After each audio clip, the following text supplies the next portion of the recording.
I'm going to try to do this morning after the thing is get this ready for, so I'll be at least up on that. Because there isn't that much you can do, just the few pictures. Do you want to mute yourself? No. Okay.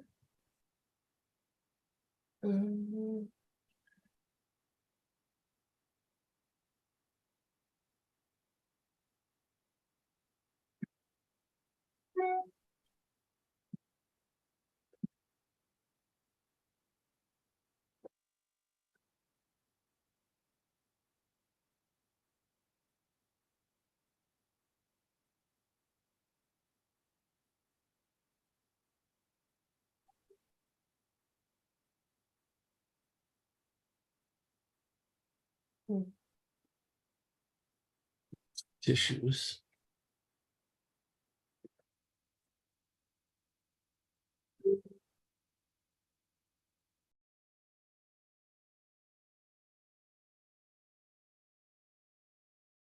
Got 50 people already. Do you recognize that guy? Yeah.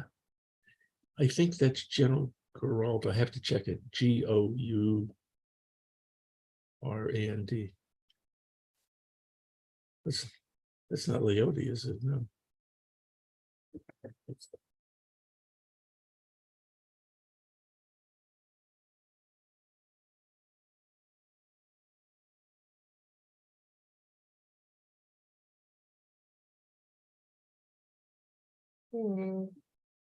No. Like him.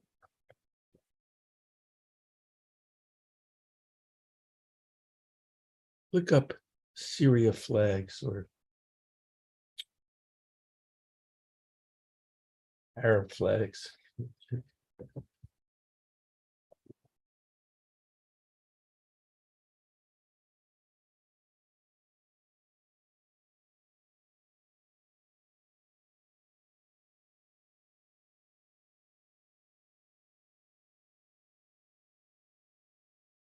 What do you buy it as?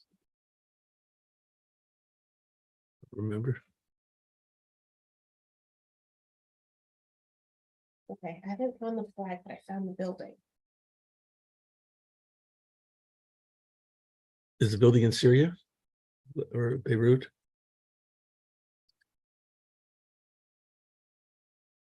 Which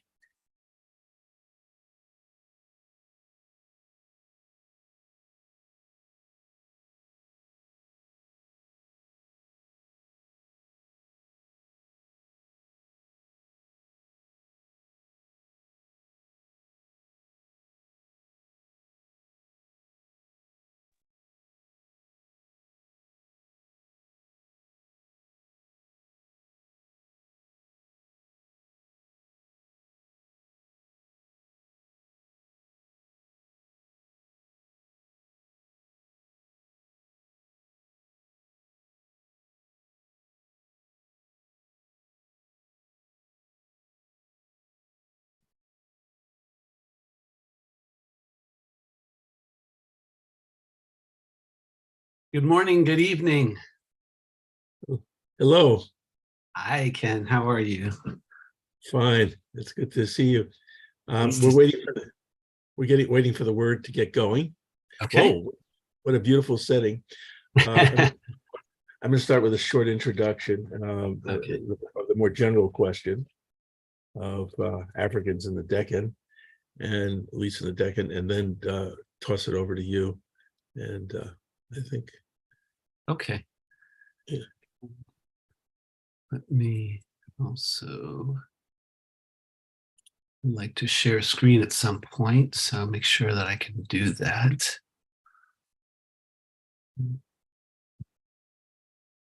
Can I help him with the sheen squaring? Let me make sure. Let's see here. It's at the bottom. It's the. There we go. Are you able to see the screen? Yes. Yeah, I can see. Okay. All right. I can see the screen. So I have screens first, and then you have the screen. Got it. I'll stop share here.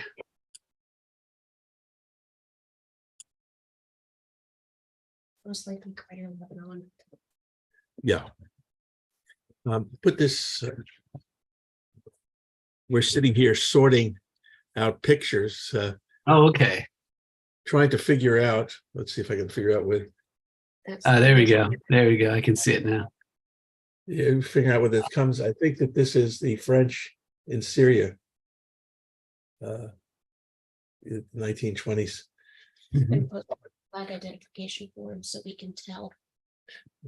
I think that's one of the flags of one of the early attempts to make an Arab state. Okay.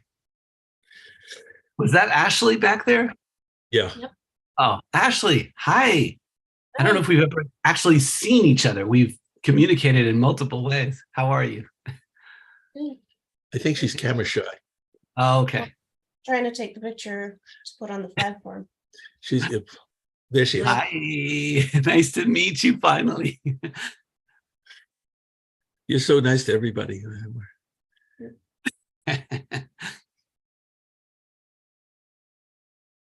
Okay.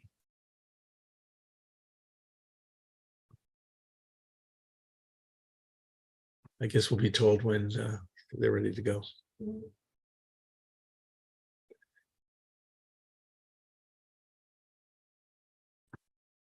And now we want to start or wait for a minute or something? Yes. We should start, I think. Start.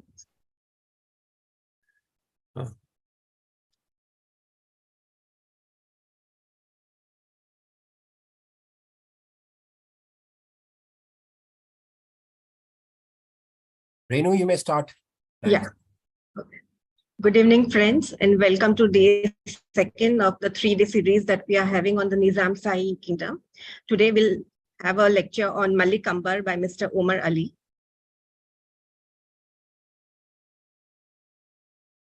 Omar Ali is a historian of the African diaspora and the Dean of Lloyd International Honors College at the University of North Carolina at Greensboro.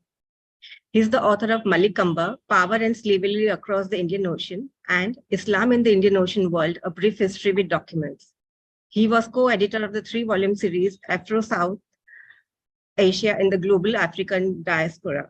In 2016, he was named the Carnegie Foundation North Carolina Professor of the Year, and in 2021 was appointed as a Knight in the Order of the Academic Palms by the French government for his work with teachers around the globe. Over to you, Mr. Omar Ali. Yes. Before Omar speaks, I'm Ken Robbins, and Omar and I have worked together on this 3-volume set, and I'd like to share my screen with you. Sure. If I can. We're going to start by talking a little bit about the background of all this. First of all, when people talk about anybody from Africa, sub-Saharan Africa, very often the assumption is they're going to be talking only about slavery. And there was slavery in the Indian Ocean trade as well, largely, but a large amount. But India is the only place where sub-Saharan Africa's created the kind of elites and governing bodies over other people outside of Africa.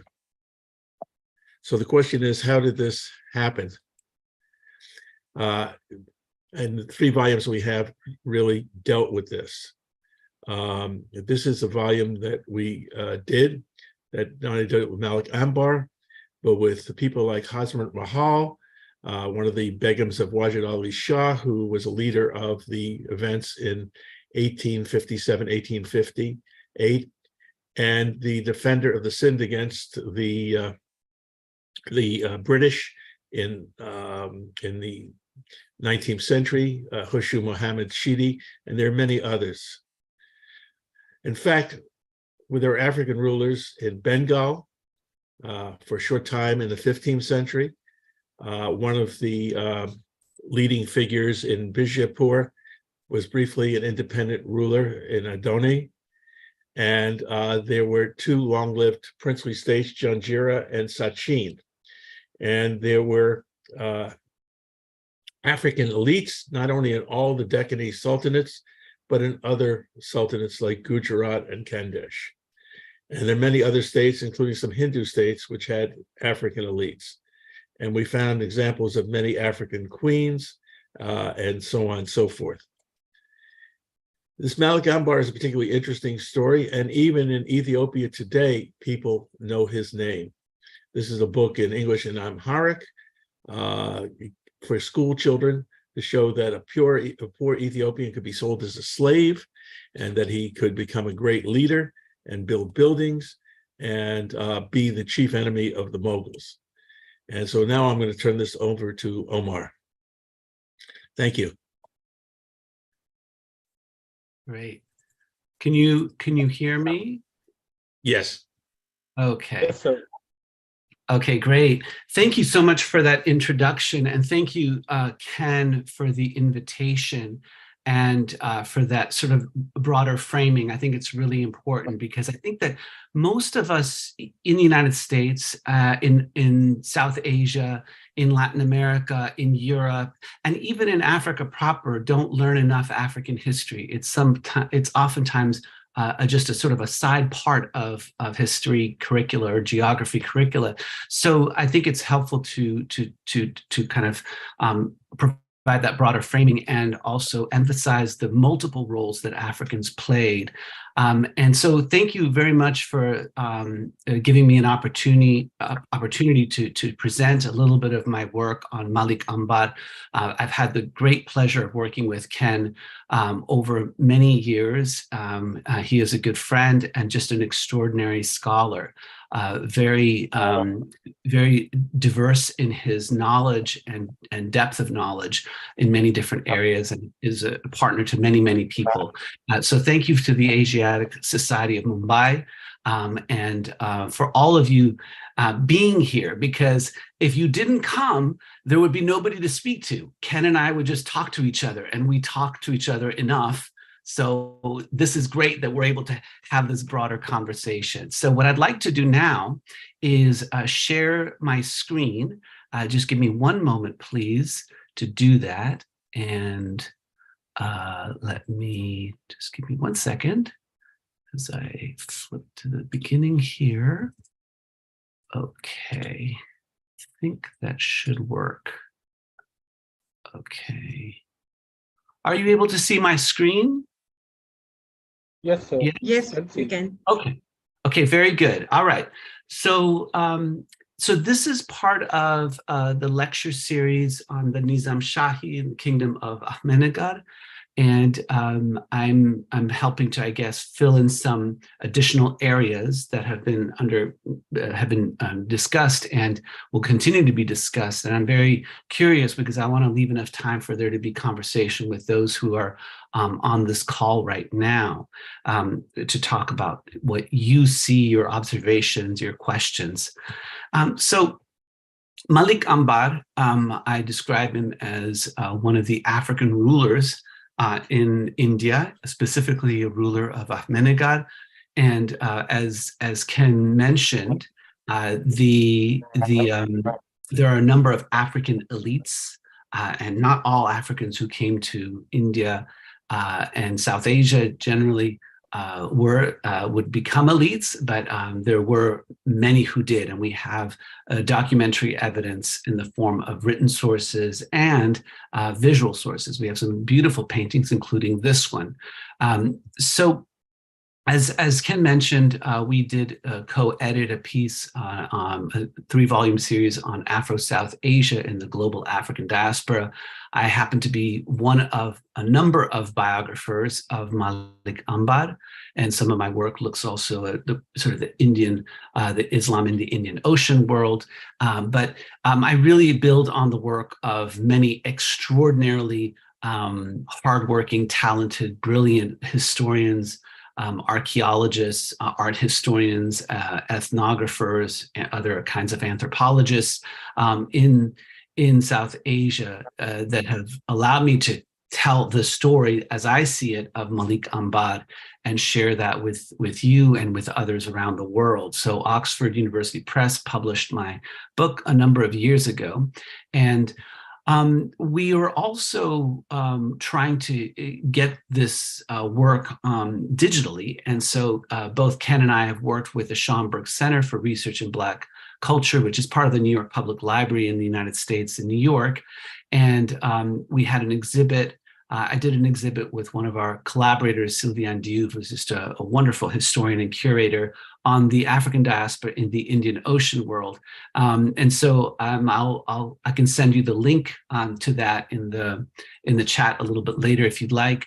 The site is no longer up in the same place where it used to be, so that's why I have to redirect it. But we want to talk a little bit today, I think, about that larger African diaspora to situate and understand, contextualize who Malik Ambar is in Ahmednagar. So panning out, I wrote out the words so that we would all be clear that we are panning out, we are going out. And I want to take things way back because there is an African diaspora of which we are all part because we all go back to Africa. And so we make this distinction between South Asians and Africans and Americans or Europeans, but we all go back to Africa. At the genetic level, we are all Africans. And so our migration started some 70,000 years ago, and we spread ourselves. But the diaspora that I think that we're more familiar with is something that's taken place in the last couple thousand years. And so how do I move to the next slide there? There. So I think it's important to ground ourselves in the extraordinarily rich diversity of people, cultures, traditions, technologies, philosophies, worldviews, music, everything that you can imagine that we as human beings do in Africa proper. Africans, until very recently, didn't consider themselves Africans. They considered themselves part of a Zulu nation or a Khan or Oromo, or even something more specific, to their local area. Africa is a construction of, in some ways, of a very recent phenomena. And so when people leave Africa, in some ways they became African, which is very counterintuitive because people consider themselves, what they are ethnically in terms of their tribe, their nation, locally. And so that's something to keep in mind, which is that we're using this term to describe many, many different kinds of people. And so there are over 1,500 distinct languages in Africa. There are literally thousands of different peoples within the continent, and their traditions vary based on where they live. If they're coastal, if they live inland, if they live along a river, and so it all depends on who they are, where they're living. So people became, in some ways, the people of the Swahili coast and the Horn of Africa, Ethiopia in particular, where Malik Ambar is from, as a result of many different migrations within the continent, including most famously the Bantu migration of peoples from the area of today, the area of Nigeria and that part of West Africa, who moved with their technologies and iron making skills and agricultural skills. And basically the languages that are spoken along the East African coast are very infused with numbers of prior linguistic traditions, specifically Bantu structures, which borrow words from many other traditions, including much later in the process, English, Arabic, and other that are infused into Kiswahili, which is one of many languages, but it's considered a lingua franca. But Malik Ambar is further up the coast, if you will, and in Ethiopia. And so we'll talk a little bit about who he is. But there are many stories that one can tell, right, of Africans in India and Africans in Africa proper. So Malik Ambar, he's in some ways an exemplar. I don't say he's necessarily the exemplar, although I'm a little biased. I would say that he is an exemplar of the African presence in India and South Asia. And so there were many peoples that came across to India and other parts of South Asia over the course of literally 2,000 years, at least. One of the earliest documentary sources that we have for this is something called the Periplus of the Erythraean Sea. And the Periplus is basically a travel guide log of sailors who were looking for ports to trade and other things.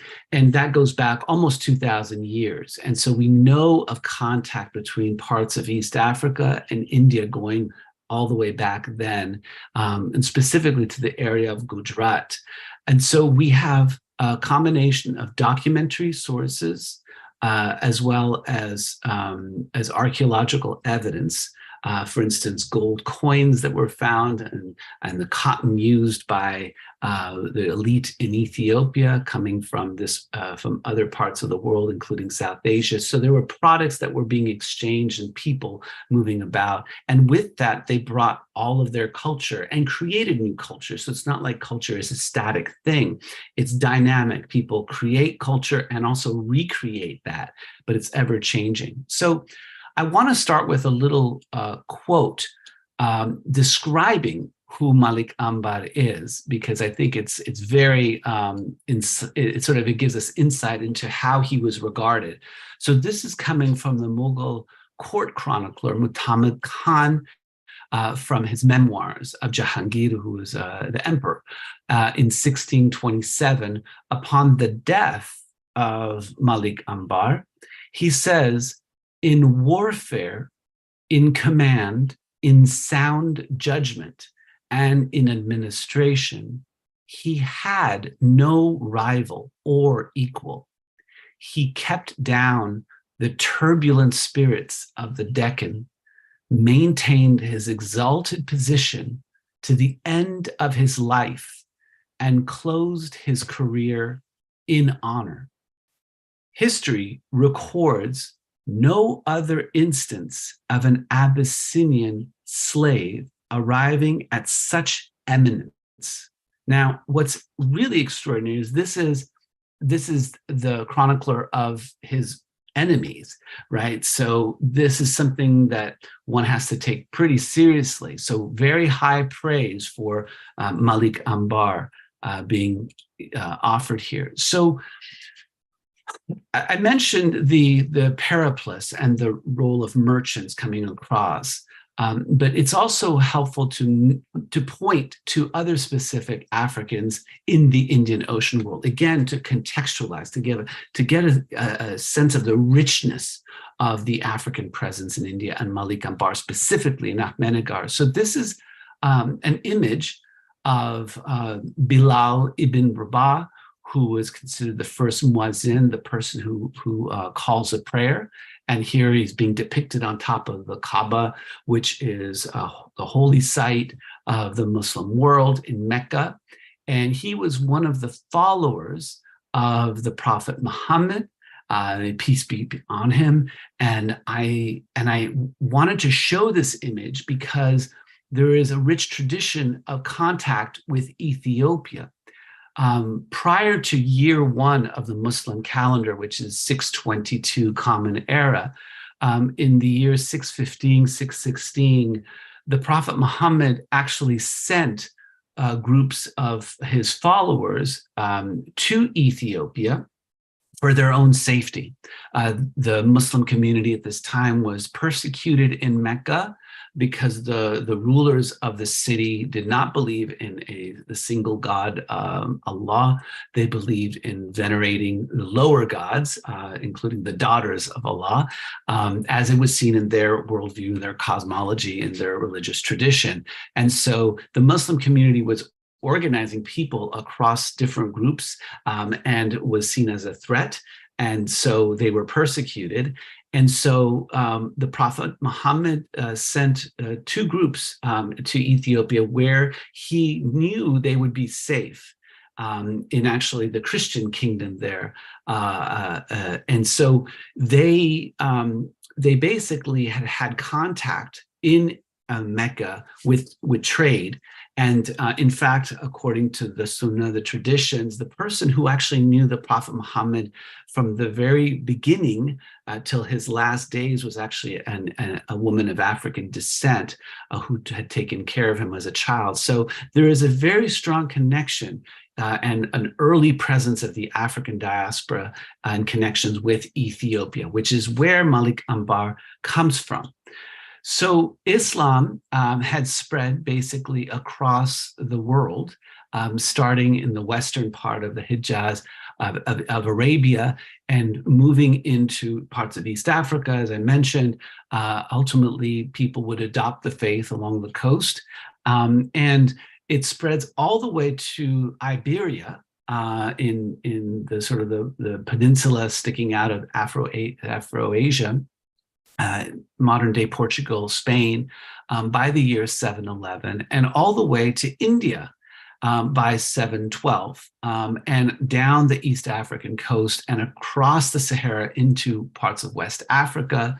And so there is a spreading of Islam, and this is part of the world in which Malik Ambar would be operating and ultimately himself adopt Islam as his own faith. And the western part of the Indian Ocean includes a number of spots where products were traded.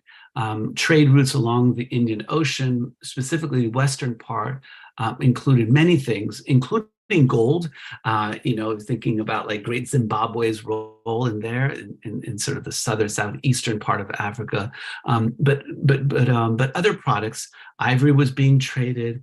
Even mangrove poles were being used for architecture and in parts of the Middle East. And so there was a trading of many different goods back and forth. And so this is the world in which Malik Ambar would be. We have some images of African and African descended sailors. This is one that shows some of perhaps pilgrims on their way to Mecca. But you can see phenotypically, which means, what they look like, phenotypically darker skinned, black, brown peoples who are the sailors and the captains, the nahudas, who were the captains of these ships that were helping people move across this world. And what they used to sail were actually trade winds, as they called them, which allowed for movement one direction from April to September, these monsoons, which are wind and ocean currents, and going one direction. You think of like a kind of a conveyor belt of sorts, or maybe a clockward motion, moving one direction for a number of months, and then slowing down, stopping, and then reversing course. November through February monsoons. So you have that conveyor belt, if you will, allows for the dissemination and the exchange of people, of products, of ideas, of religion, of scientific ideas, of cuisine, of music, all the things that we do as human beings. And so it's moving across this vast world.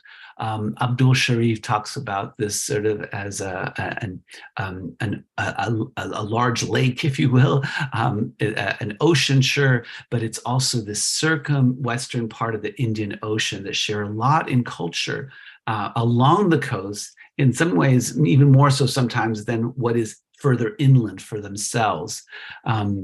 So you have images, other images. I want to show another one of an African sailor depicted sailing with a Persian crew in the Indian Ocean. The very famous sort of traveler Ibn Battuta, originally from North Africa, in the 14th century, after his many decades of traveling across the Indian Ocean and also parts of Africa, will describe Abyssinians. That's a word used to describe people from Ethiopia as guards and sailors, as the quote guarantors of safety on the high seas against pirate attacks. So this is a part of his Rihala, his travel account, and he talks about how if pirates saw one Abyssinian soldier aboard one of the merchant ships, they would pull back. I don't know if that's true or not, but it says something about sort of the prowess, the fighting prowess, military prowess, and sort of trust that Muslim merchants and other merchants, Hindus and others, had in these Abyssinians. And so the world is both Muslim, but it's also, of course, Hindu and other traditions. There are many people, including Jews and Christians, who will be traveling across this world. So it's not just uniquely Muslim, but I emphasize that because many of the sailors and many of the passageways were dominated by Muslim traders, sailors, merchants, etc. So mostly when people think about the African diaspora is simply a word for the spreading of a people, which comes from sort of biblical tradition, the diaspora, the Jewish diaspora in particular, but that term of spreading from an original homeland to different parts of the world has been used now for many other groups of people, including Africans. And so when I say diaspora, that's what I'm referring to, a spreading a way out of an original homeland. So when we think of an African diaspora, most of us think about the Atlantic world to the extent that people think about these things. And you see this very powerful map showing just the volume of people that are moving outside from parts of West Central, and even about 700,000 people from parts of Southeast Africa into the Americas and the Caribbean. Ultimately, about 11 million people were taken out of Africa forcibly. It's also important to note, as I'll mention a little bit later on, that Africans moved on their own volition to the Americas as well. But in terms of the Indian Ocean world, it's fewer in number, although the migrations took place over a much longer period of time. In the Atlantic world, we're talking about basically the 16th century through the 19th century. But with the Indian Ocean migration, it's a much longer time period. This here is just showing the time period of 1500s to 1900s, but it goes back at least 2,000 years, as I mentioned, with the Periplus of the Erythraean Sea, which is a document from the 1st century. So these are some figures that we have. The numbers are a little bit less certain, but the consensus is largely that about 4 million people were taken out or went on their own volition, that is on their own accord, across the Indian Ocean to parts of South Asia, including modern-day Pakistan, India, Sri Lanka, Bangladesh. And so they're coming out of ports that are from Ethiopia down the coast, the Swahili coast, as it's called, or sometimes called the Zanji coast, down to Tanzania, Mozambique. And so it's many different kinds of peoples that are going to be migrating across this ocean. So Malik Ambar. Malik Ambar was born in around 1548, so mid-16th century. He was born into an Oromo community. So the Oromo are one of 3-4 major ethnic groups in Ethiopia, obviously with their own languages. One of the notable things is that Ethiopia in particular is extremely diverse. There are some 80 languages spoken within Ethiopia alone. So tremendous linguistic diversity there. And so he is born in 1548, approximately, más o menos. We don't have his birth certificate, but this is sort of an estimation. And he is taken out of his home. And we don't know for sure, but likely he was swept into the military slave system that had been already operating for some centuries at this point. And it was probably a situation where he was taken as a matter of the of war. And he was living at a time of the wake of really major wars that were going on between Muslims on the coast, African Muslims and African Christians further up in the highlands. And where he comes from, Hararge, is sort of midpoint, if you will. But he's taken from this area, and he goes all the way across to the coast and is taken to Mocha, which is the southern part of Arabia. And that's, by the way, mocha, like in terms of, you think about mocha coffee, and chocolate, but coffee originates from that southern part of Arabia and Ethiopia. And there's all these sort of debates about who came up with it first and used it. I think the Ethiopians did, but that's just me.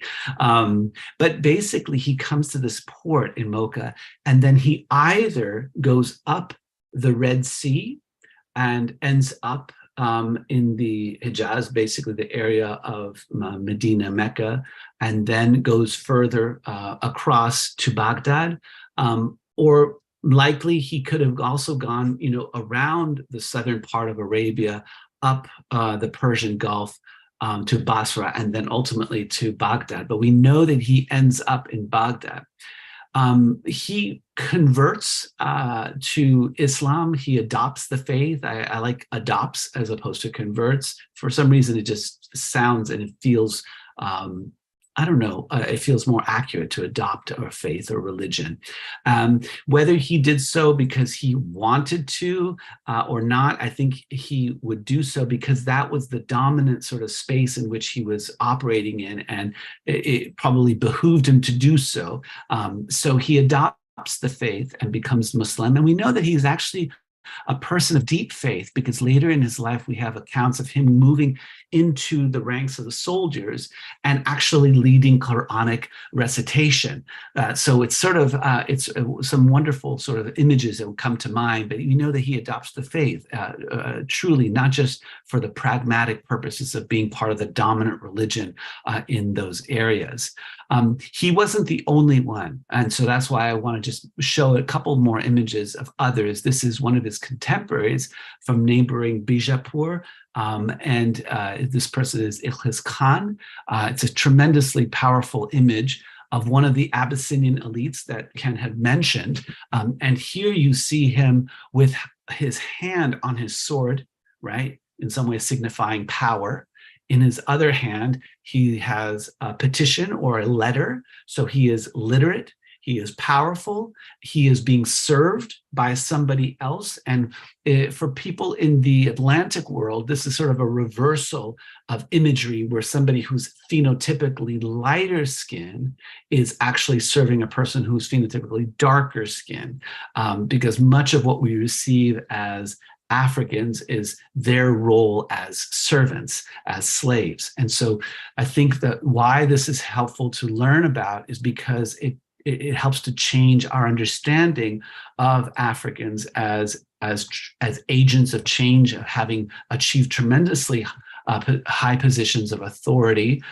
We know that many of them had served as ministers of finance and regent ministers, like Malik Ambar. That means regent ministers just means the person who's in charge, while the royal figure either can't serve because of their age, they're just too young, or for other reasons. So they're the person who's de facto in charge. So Ilkis Khan depicted here, tremendously powerful.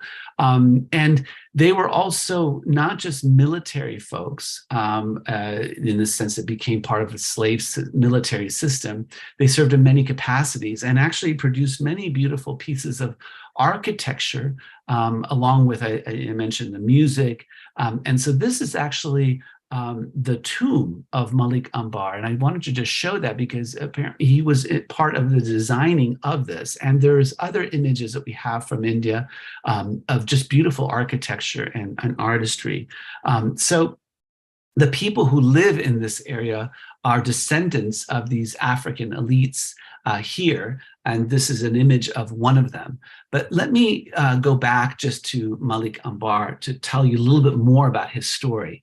And so he ends up in Baghdad Mir Qasim is his slave owner, and he decided to educate Malik Ambar, which is unusual for those of us who come from the Atlantic world and thinking about Africans, because education was definitely not encouraged, literacy. In fact, here where I am in North Carolina, which is the southern part of the United States, there was famously a slave revolt called by an African American named Nat Turner. Actually, he had West Indian background, and he that is the Caribbean, and he was a preacher, and he led a bloody slave revolt, a revolt of enslaved peoples.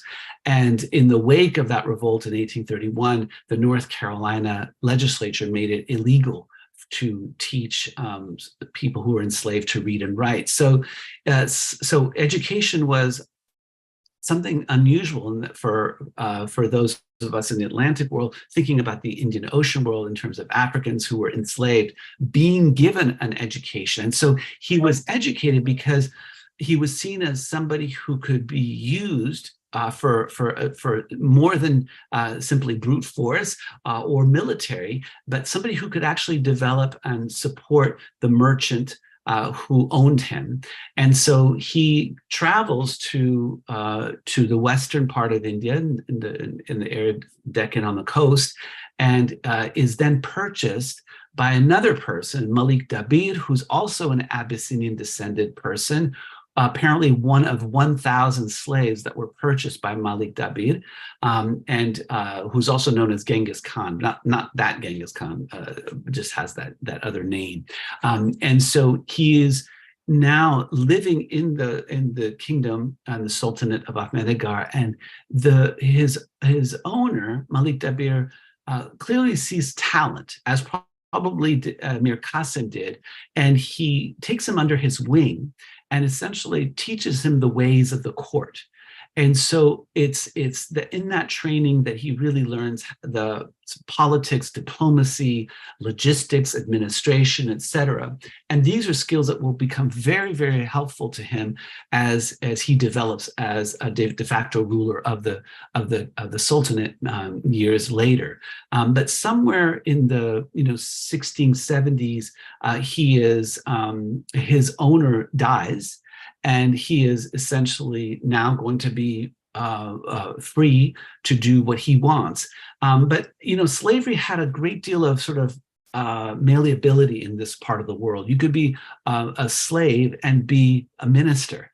It wasn't incompatible.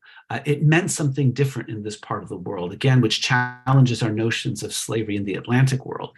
And so he rises to power in this sort of situation where there is a vacuum of political leadership, and he steps into it. And by 1600, he's basically taking control of the Sultanate. He had served under the leadership of Chand Bibi, sort of this extraordinarily heroic figure, female ruler, Bijapur regent minister, and also was basically defending the Kingdom of Ahmednagar from who? From the Mughals. The Mughals were an imperial power in the northern part of India trying to take over the Deccan. And so over the course of about 25 years, from about 1605, a little bit before that, up until 1627, he is basically going to be the de facto ruler of the kingdom or Sultanate of Ahmednagar. Sultanate simply meaning a Muslim-led kingdom. And so he does that by essentially allowing the ruler, the king, by blood, if you will, to grow up to about early adolescence, around 12, 13, and then somehow they mysteriously die. And then another ruler is placed in there who serves in that capacity, and then they somehow die. And then again, so you can see there's a pattern here, and probably Malik Ambar is the person making that happen, where he wants to maintain his position as de facto ruler, but he can't be himself the actual ruler because he's not part of the bloodline, the family descendancy. So he does that, and for a quarter of a century, through a combination of military, innovative military warfare using the Hindu Marathas cavalry, sharp attacks, guerrilla warfare, but also reinforcing the forts in that part of the Deccan, negotiating with other rulers to have a united front, even as he himself is being attacked sometimes by those same rulers, the various sultanates that break apart after the Bahmani sort of rule there. And he is defending essentially the Deccan from being imperialized by the Mughals. And much of what we understand his strength is to be very flexible. So he will cede land and then come back and then retake it. And then he'll negotiate with this person and have a truce, and then it'll be broken, and then he'll come back and then he'll reattack. So he's constantly sort of working with different peoples and groups to make sure that his sultanate is safe, and in fact that the wider Deccan is safe.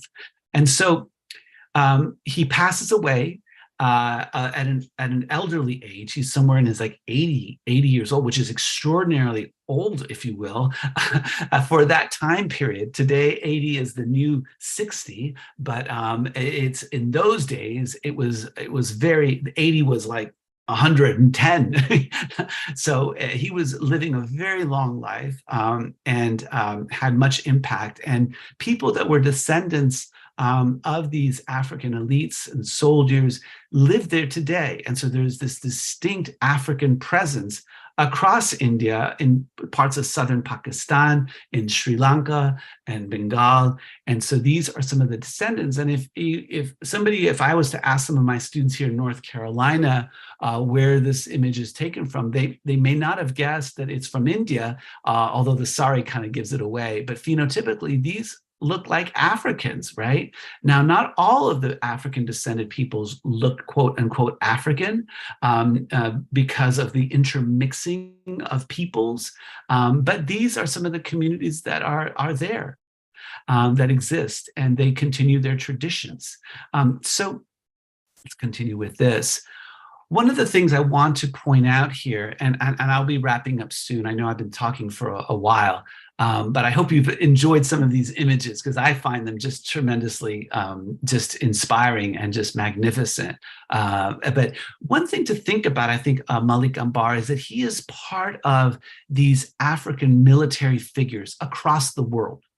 And so this is some images of some Zulu warriors from the southern part of Africa. But we also have contemporaries.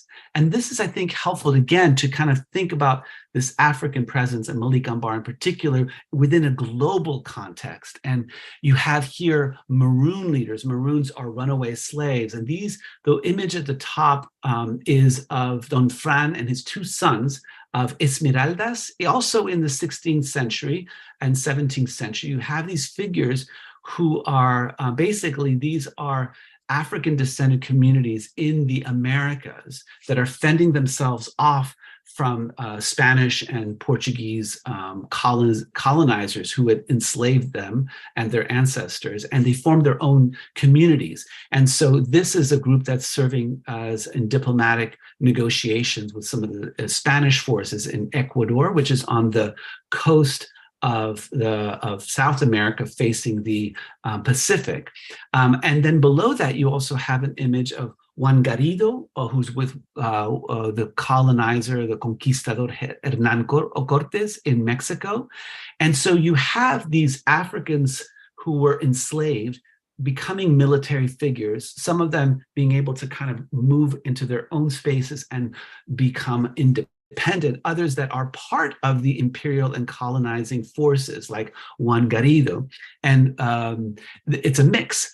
Another figure, Bencos Bioho, I also happen to be the biographer of Bencos Bioho in Colombia, or back then they called it New Granada. And those communities, in some ways, that existed from the time that Malik Ambar existed, but on the other side of the world. So there's this African military presence of former slaves that exists across much of the world. But Africans also were free people They were traders. They became part of, the upper class, or let's say the parts of the upper class. You see a woman here on a horse, some street vendors, but also water carriers. So different ranks of society, different parts of society. These are Afro-Peruvians. I'm Peruvian on my mother's side. I was born in Lima. My mother's from Peru. My father, who passed several years ago, was from India. And so I feel always connected to these two different parts of the global African diaspora. And I think it's helpful to appreciate these connections across time during the same time period and geographies. So let me stop here and say thank you for your attention. Forgive me for speaking so much, but I have this. I wanted to share these images and some of the stories with you. So I'll stop share here, and we can open things up for some conversation if you'd like. Thank you so much, Omar. What an inclusive lecture, and to put things into perspective and to avoid essentializing things. I think that's what's important. Yeah. Yeah. Yeah. The more you know, the more you realize how nuanced things are. But I think Africans in particular tend to be essentialized, homogenized, and that we don't see the complexity and impact of African descended peoples across the world. Yeah. Okay, so it looks like we will start taking questions from the audience. So, okay, yeah. So let me see, I'm trying to read the question here. I'm having a little trouble seeing that. The tomb of Malik Ambar is in Kolhapur, I think. Okay, sorry, I lost my chat. Yes, so Kolhapur is basically a very small town in the western part of the Deccan. It's, what's really amazing is if you go there, there's actually no marker. And I was in touch with some of the local historians and archaeologists. The Indian government, as Ken knows, can be challenging in terms of negotiating these kinds of official things. But it's really important that we do create some kind of marker there.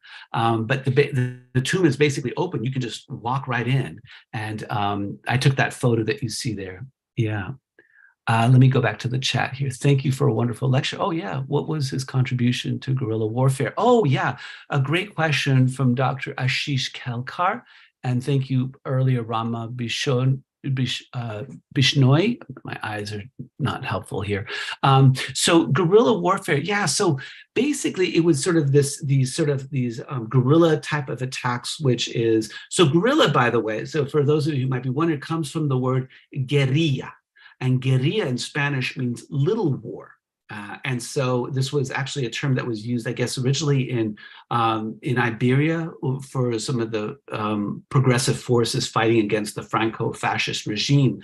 But guerrilla warfare has been a long part of anti-imperial, anti-colonial histories.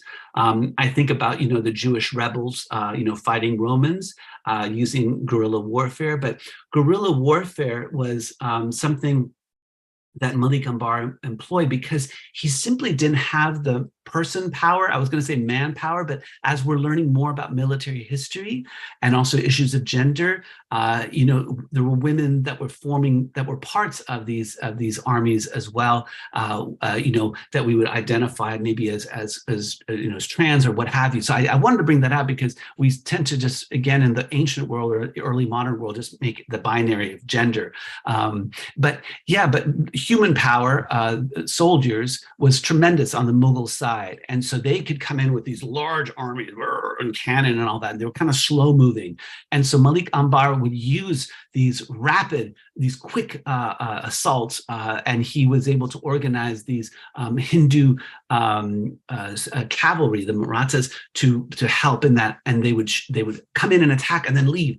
And then they would then they would sort of be, the soldiers would be in a daze of the Mughals, and then they would come back at night and disrupt. So those kinds of things were being done, and breaking up the lines.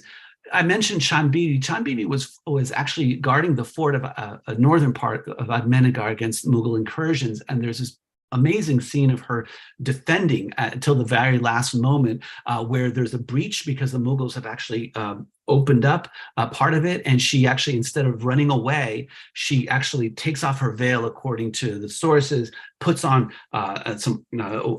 takes a shield and a sword, and then starts to go attack. And her bodyguards basically say, "We got to go." But tremendously courageous figure. But she was trying to maintain that fort in the northern part of the Sultanate, and Malik Ambar was actually outside, and he was attacking some of the supply lines.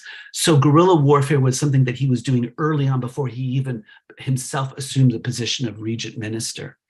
Okay, there are other questions. Before we go on, let's finish the war thing, because one of the things when you read the literature, it sounds like there are groups of Africans and groups of Marathas and so on and so forth.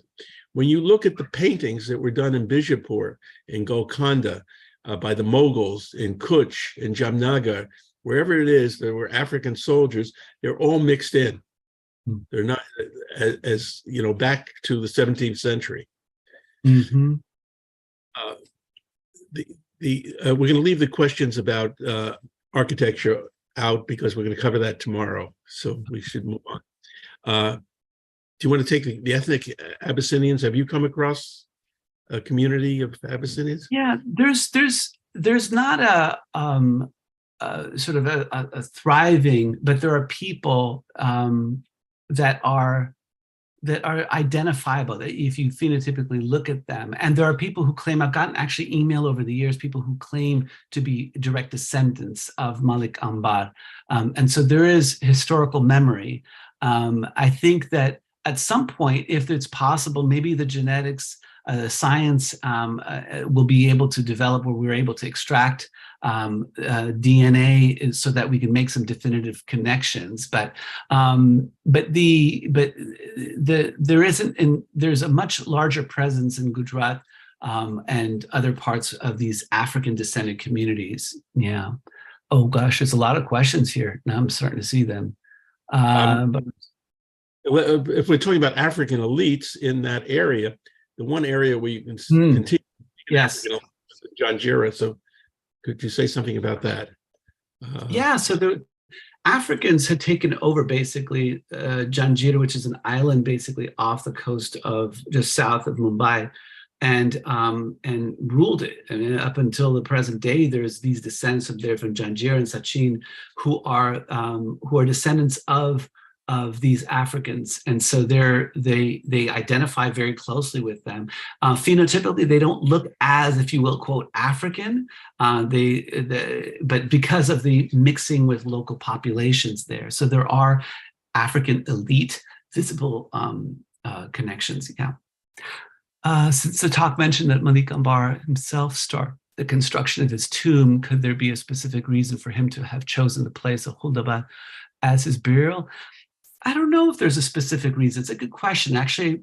I think it's in proximity to a lot of where he was actually ruling. So there's that. But I think there's some saints that are near, which I think allowed him to feel that he was in if you will, in good hands. So there's, I think, that spiritual connection there to some of the local saints could be.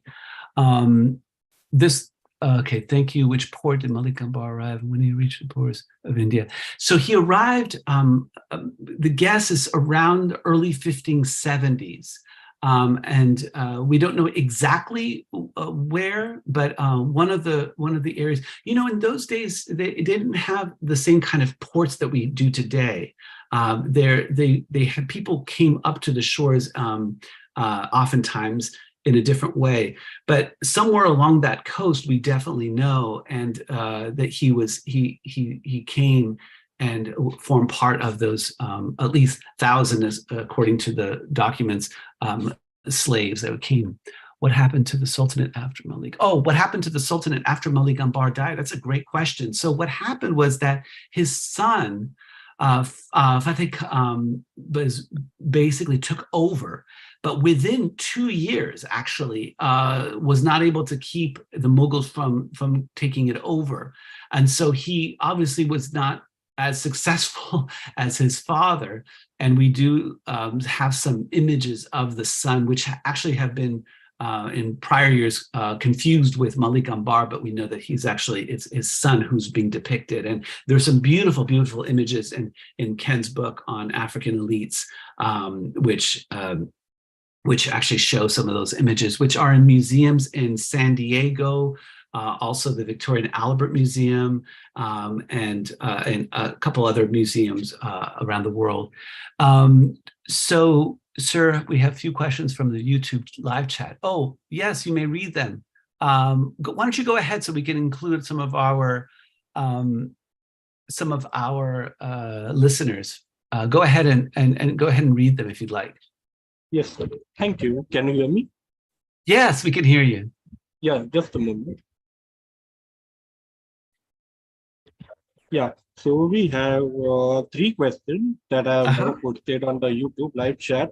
The first one is regarding Malik Ambar. That goes, what would be the legal rights that Malik Ambar would not have as a slave, and does his status change once he becomes de facto ruler?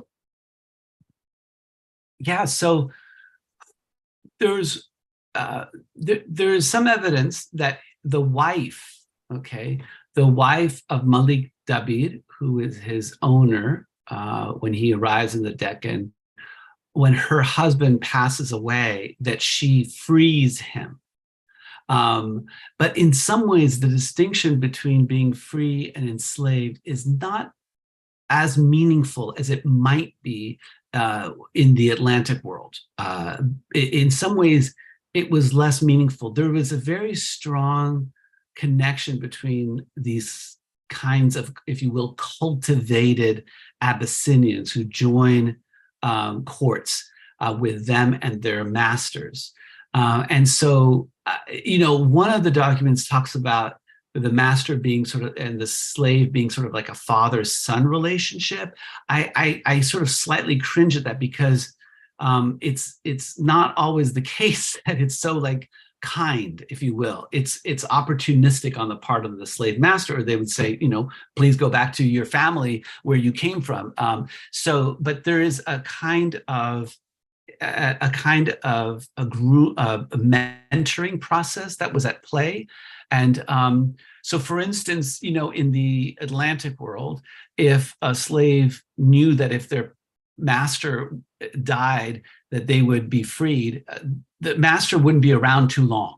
But in this part of the world, in South Asia, it was the master passing away didn't necessarily mean or that the slave actually was, killed them if there was some idea or possibility of them being free after their death. So it just looks different, and I feel hesitate to talk about it this way because things look different in different places and over periods of time. But the main point, I guess I'll say, is that the status of the African elites as free or not was less meaningful because they were working quite autonomously, actually, at that point. Yeah. Another question? Yes, sir. We have 2 more in the chat and nobody keeps asking. The second question is regarding African slaves. That were African slaves in India only among the royals, or were they also there in regular or wealthy households? I didn't understand the last part of the question. Can you repeat it again? Yeah, of course. So the person wants to ask if the African slaves were they only there in the royal households, or did the wealthy and influential also have them? Did they the African slaves, were they something and then did they influence? I for some reason it's a bad connection. I'm having trouble. It's my bad connection. I'll post it in the comments. Okay, that's helpful. Yeah, it just keeps breaking up in that last. I think asking whether or not they were only among the royals, or did wealthy people have slaves? And the first, I think maybe if you talk about plantation slavery as against non-plantation slavery. Yeah, I think that, again, forgive me for bringing things back to the Atlantic, but I think the notion of slaves has become one of being on plantations. Now, there were actually some plantations, dates, tea, if you will, farms, if you will, but not plantations like, you know, you have in the southern part of the United States, where tobacco and cotton and other things, or in the Caribbean where you have, you know, sugar grown. Slavery was more of the kind of, there was domestic servants. So people served who were Africans in a number of capacities. If you were a man, sometimes they would be made into a eunuch and they would be part of the guards who would protect a harem. But there were also Africans that were used as just simply bodyguards.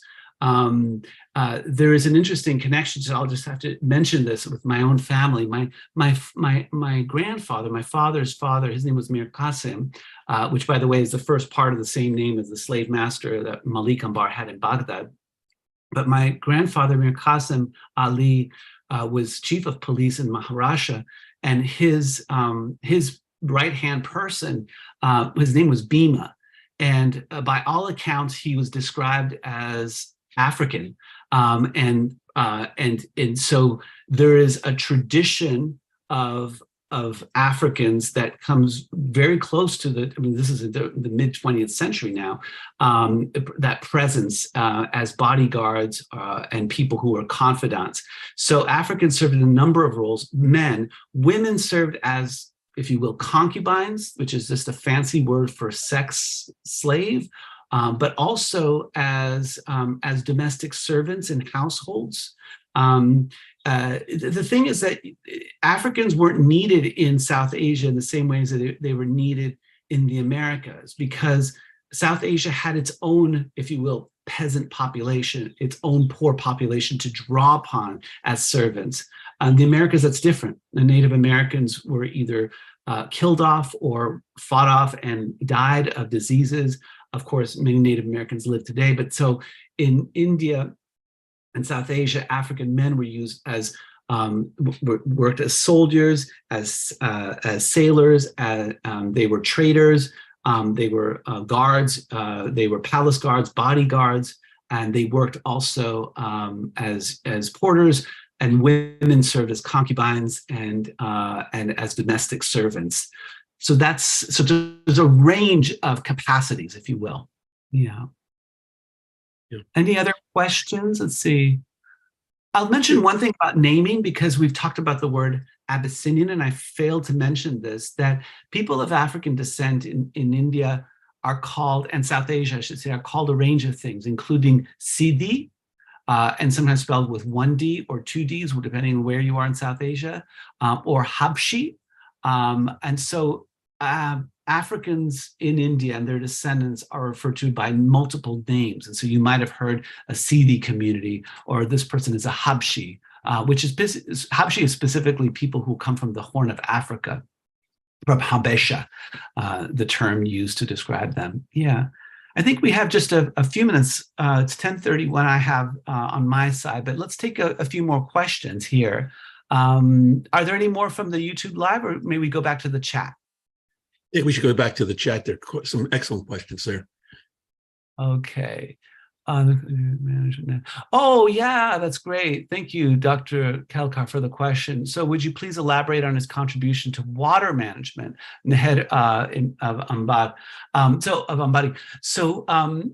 So one of the things that I imagine, so when you're writing a biography and you don't have all the sources, one has to use circumstantial evidence, and one has to, in some ways, look at the context in which where a person was and try to derive and imagine. And so I'm clear in my biography when I'm doing that. But certainly in Baghdad, he was impressed by the architecture, by the water systems and what have you. And when he is in the Deccan and in Ahmednagar, he builds his city of Khadki, and he in some ways invokes some of that Arab and Persian architectural styles and systems as part of his own model city.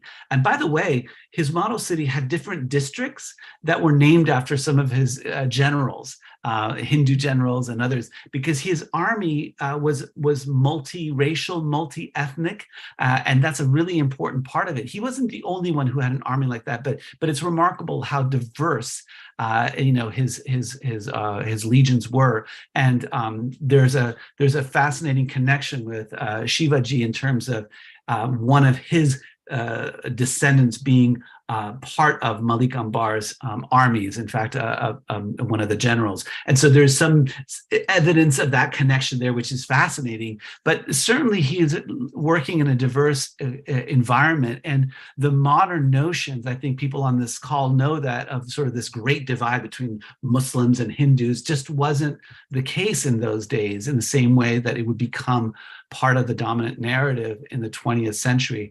And so, not to say there weren't tensions, but many, Muslims were serving, many Hindus were serving in these Muslim sultanates as well. So diverse, and drawing on some of the traditions in other areas of the Muslim world. So that included the water systems, which you can actually see if you go there, that it continued to exist. Fascinating stuff. And I know you're going to be talking more architecture in another session. Yeah, Anus asks, from where there are any other Abyssinian leaders or warriors who rose to prominence during the East India rule. So I mentioned Ilkis Khan, and actually Ken really can speak to all of the various African elites in that area and that time period. But yeah, Malik Ambar wasn't the only ruler, if you will, of African descent. There were many Abyssinian nobles. That's how they were referred to. There was nobility, Africans, many of whom, including Malik Ambar, very intentionally married into, quote, indigenous or native Indian family lines. And so, but I think the Malik Ambar is really just, there's a lot of documentation compared to other rulers, and his story is so impressive that that's why I chose to kind of focus on him. But there were others at the time. Yeah, maybe we'll just take, maybe we'll take one. Yeah. If we have a little bit more time, I know you probably have to go. I don't know if you can see that, that if you go through the history of these places, you find that there were all sorts of different people. Malik Ambar, Bash Khan, possibly Genghis Khan, and Shamshir, and Abshin Khan, and Fateh Khan, and so on and so forth. And you can just go on and on in any of these places. Yeah. Well, I want to thank Ken and the organizers. Oops. Yeah. Oh, I just wanted to say thank you, Ken, and to the organizers of this series and fellow presenters. There's a lot of expertise. I know also in the audience, there's some real depth of knowledge and expertise. So I really appreciate spending a little bit of time with you, my morning, your evening, and sharing some of the life of Malik Ambar. And I hope that you come away having an appreciation for this African figure as one of a number of figures, and the sort of the diversity of Africa and the role of Africans across the world in military capacities. So thank you all very much for your time. And Ken, always a pleasure to do anything with you. So I wish you a very happy day, evening, a good evening, and success in all your endeavors. So have a good one, and we'll be in touch. Yeah. Professor Omar, before you go, just on behalf of the Mumbai Research Center, the Asiatic, and the participants, we just really like to thank you and for these insights, the way you presented. It's almost like we were traveling in a time, with those maps and those arrows. And obviously the mocha was a very refreshing mention. And thanks once again for your time, and have a nice day. And thank you very much for the participants who joined in both in Zoom and on YouTube. We will be back tomorrow, same place, same time. And till then, good night and goodbye. Thank you. Good night, everybody. Bye-bye.